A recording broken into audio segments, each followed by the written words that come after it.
You clicked on this video because you saw the title and the thumbnail. We both know what you're here for. This is the #1 thing that recruits thousands and thousands of new guys into this hobby every single year. It is compliment factor.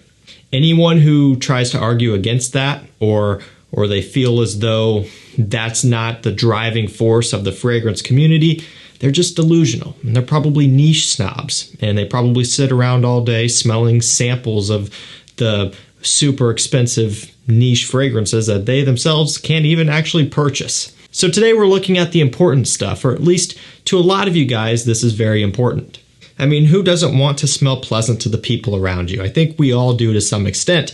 Now, I think for sure when you're first starting out, compliment factor is the biggest deal to you. And over time, you start to develop your taste, you start to pick up on some other interests, and from there you might switch over to wanting to diving into some other things and try some new stuff, and ultimately you find that your passion for this hobby changes from compliment factor to more so finding that next thing and searching for the fragrances that make you feel a certain way. That definitely does happen. There is a transition, but when you're starting out, everybody wants to know what smells good to people. And that's why all of these videos get so many views, and these types of videos are what bring in the most amount of new subscribers, So welcome to the channel if you are new. Most of you guys watching right now obviously are going to be existing subscribers who are tuning in and watching my videos every day. So thank you for stopping by again. But again, if you are a brand new person to this hobby and you're overwhelmed because there's so much out there, welcome to this hobby. It is awesome. Welcome to my channel. Browse around, see what you find. It's really going to help you out. And if your taste is similar to mine, maybe over time you realize that, our tastes will align and it will make it easier for you to shop for your next signature scent. I'll drop some links to these down below if you want to check some of these out at discounters, but I want to get things kicked off with probably one of the most obvious ones, at least the first one that comes to my mind. It's DIOR Homme 2020. It may be obvious, maybe not as obvious as something like DIOR Sauvage or, Bleu de Chanel or something, right? Those are huge. But DIOR Homme 2020 definitely is kind of one of the newer, huge mass-pleasing scents. I mean, you could tell that from the very beginning, they were engineering this one for compliments. It legitimately smells like the modern masculine man. Okay, it's all about the woods and a little bit of bergamot. Okay, so bergamot, some cedar wood, a lot of vetiver, cashmeran, isoe super. It's aroma chemical heavy. It's a little bit bright off the top, but then immediately goes into a nice woody masculine dry down. And I'll be the first to admit, when this came out initially, I wasn't a big fan of it, but that's primarily because it's DIOR Homme without iris, and I was having a hard time wrapping my head around that. I still much prefer the iris versions, don't get me wrong. But now it's more so just a respect for this scent, because I do think that they accomplished exactly what they were trying to accomplish and more, and there's no denying that this is a huge compliment polar. And you can actually get this for like $80, $85, 100 mil on discounters. It's one of the cheaper DIOR Homme scents. It really is a great bang for your buck.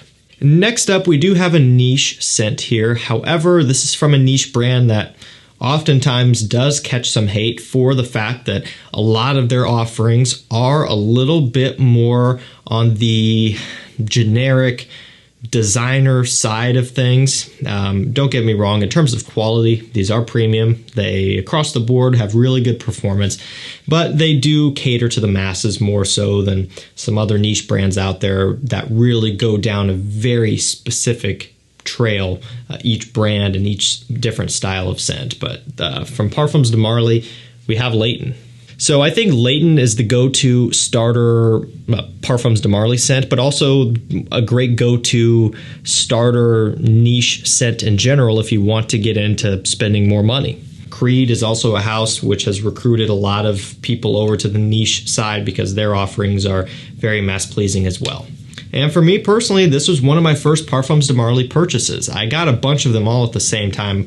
Initially, I think I bought Sedley and Percival at the same time. I bought Layton, and then everything else. The rest was history. I pretty much have all of them now. No, I didn't get any for free. I bought all of these myself. I spent a pretty good sized fortune just on PDMs. Even at discounters, they aren't necessarily cheap.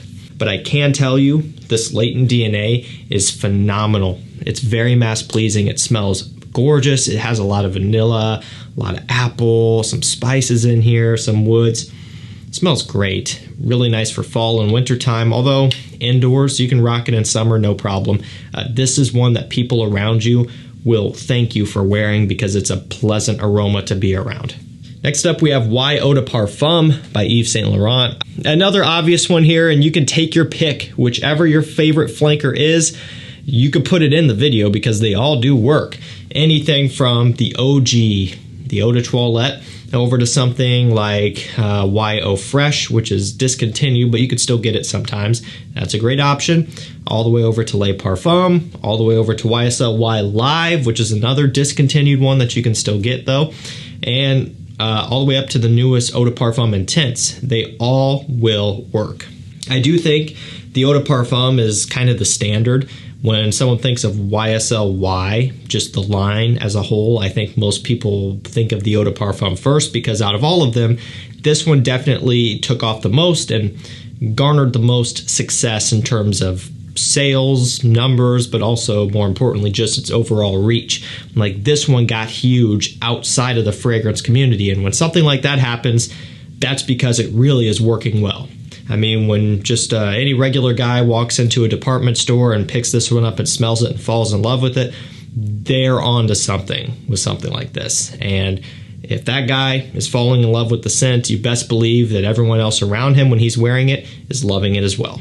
Next up, we can go with Gentleman Eau de Parfum, BOISEE, sandalwood, a little bit of iris in here. You get some of that vanilla, tonka sweetness, and even some black pepper. But essentially, sandalwood focused. So they're kind of going away from the bulk majority of the scent being sweet, like the Eau de Parfum. They're kind of stripping that back. They're adding some more focus on woods and essentially kind of giving it a balance. So I guess one way you can look at it is Gentleman Eau de Parfum over on this side, and then something like Gentleman, Eau de Toilette Intense over on this side. You kind of have sweeter, fresher.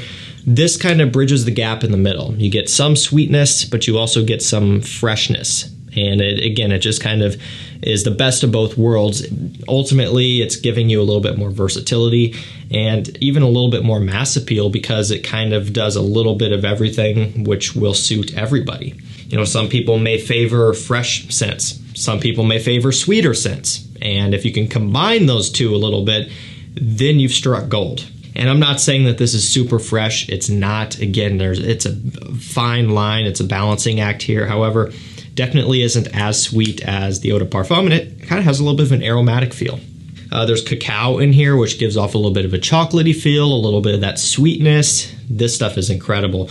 One that you can get for a great price on discounters. People love it. Up next, we have a newer release. It's Polo Red Parfum. So following that trend that every major designer brand is going to continue to follow, which I'm honestly pretty happy about. This one has blood orange, apopanax, bergamot, and musk. You probably thought I was going to be hating on this for being a parfum or hating on the brand Ralph Lauren for putting out a parfum. Personally, I love parfums. So yes, while it may get boring, it may get repetitive, instead of them starting a new line, they're just kind of milking this Polo Red line and Polo Blue and everything like that. I do agree that gets annoying. But for someone like me who genuinely prefers how parfum concentrated scents wears on my skin, I'm always happy to see it. I like the original Polo Red. The Eau de Parfum is great too. Personally, I think this is the best one. A little bit balsamic, it's sweet and smoky from the apopanax, but then you're getting a lot of freshness and citrus from the obvious corresponding notes there. And I really like it. A little bit of musk in here as well. It's not groundbreaking, but again, we're not going for that. We're going for mass appeal, and this one gets the job done. Any of them would, but this is kind of my personal favorite.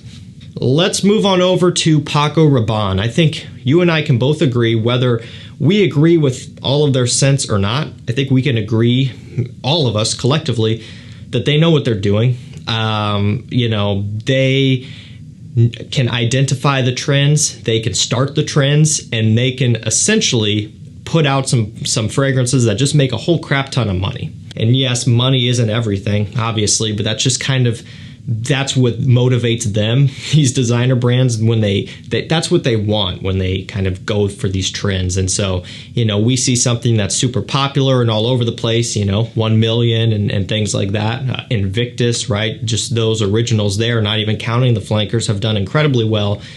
They know what they're doing, right? And they have just a great understanding of the fragrance market. So again, you might not like everything they put out, but they do a good job at really just being all over the place. Pure XS, the original, is one that isn't like those others. It isn't as popular as 1 million or Invictus. It never will be. It is a flanker after all. So, you know, that's part of it. But also, it just is also going to be something more mature, something a little bit more interesting compared to those others that I just mentioned. So you got some sugar in here, some myrrh, some kind of a boozy accord going on in here. Vanilla. It's so mouth-watering, delicious, delectable, sexy. There's something that's a little bit fizzy about it, almost like a cola and boozy drink combo, just kind of a texture. That vanilla, myrrh, sugar, sweetness gives it a little bit of a gourmand aspect. There's a lot of other notes. You can look up all of them online. I just kind of listed off the few that I get the most, but it's a very interesting scent. I have to give credit where credit is due. This one is actually very exciting. And so this is a nice scent to have, because not only do I personally really like how it smells, I think it's something a little bit fun and exciting and new, but everyone else likes it as well, because it still does have that sweetness. It still has that mass-pleasing designer PACO RABANNE flair, which, like anything they touch, they can make mass-pleasing and make people go crazy for it. It has that, but it's a little bit more catered to us, at least I think. And another one from Ralph Lauren. Different line though. This is Ralph's Club Parfum version. So they're basically reworking the Eau de Parfum, which is the first of the Ralph's Club, and making it a little bit more heavy. So you get the same general note package as the Eau de Parfum. All of the aromatics, the sage, the lavender, and all of that going on. Then they're throwing in some vetiver, some other woods, right? Actually, the original had vetiver too, but they're bumping up that vetiver a little bit. And it's essentially what they've done, and it's a true parfum. They just take what they had originally, brought it over into a true parfum concentration, and just amped everything up. They made everything more intense, more rich.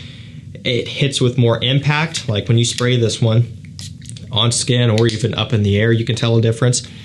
It has more punch to it, more power, more of a pop. All of the notes work well together. Nothing is muddled. Nothing feels like it's tripping over each other. Everything works well together. It just smells really nice, and it's a huge improvement over the Eau de Parfum, which, to be fair, the Eau de Parfum was a good scent. This is just better. And also the new elixir that came out, it's great as well. You know, it literally just came out. So in terms of experience with getting feedback from it, that's incredibly limited. In fact, I haven't really worn it out yet to even see if people would like it. You know, you can kind of see that it is similar to these with its flair. I'm sure it's going to do fine, but the Parfum is going to be your best bet as of right now. Last up, we'll end it with a cheapie, a $30, $35 one. Montblanc Legend Spirit has that Invictus Aqua smell to make it super simple. Bergamot, lavender, musk, cashmere, pink pepper, aquatic notes. Very heavy on the lavender, so I've always described it as a Invictus Aqua smelling scent, but you dump in a bunch of like fabric softener. It smells like Invictus Aqua mixed with fresh linens. So it actually is really nice. It's really clean, kind of backs off on some of that sweetness that Invictus Aqua has, and it actually just makes it a little bit more pleasing and a little bit easier to digest, for lack of a better term. A little bit easier to get along with because it doesn't get as cloying as Invictus Aqua and some of its other smell-alikes do. And again, it's cheap. Going to be one of the cheaper Invictus Aqua smelling things on the market, but it's a great compliment getter. And in fact, really the whole Legend line is as well. Alrighty guys, that's going to do it for me. Compliment Polars. These are some of the biggest ones you can pick up that are going to treat you very well. If you want to get notified of some of the very best fragrance deals in the fragrance community 100%, and you want to get notified of any pop-up flash sales, hit the first link down below and sign up to my mailing list. Also jump on my texting list. Just recently, to give you a couple examples, we've had some rare stuff like DIOR on Parfum, a Polo Supreme Cashmere, Polo Supreme Leather, Mercedes-Benz Club Extreme. Rare discontinued fragrances like that have been coming back up into stock. I send out notifications for each and every one, giving you the opportunity to get them. And as I'm recording right now, all of them have sold out. So it happens quick. If you're on the lists, you will have first dibs. Thank you so much for watching. Stay safe, stay healthy. We'll see you tomorrow with another one. Take care.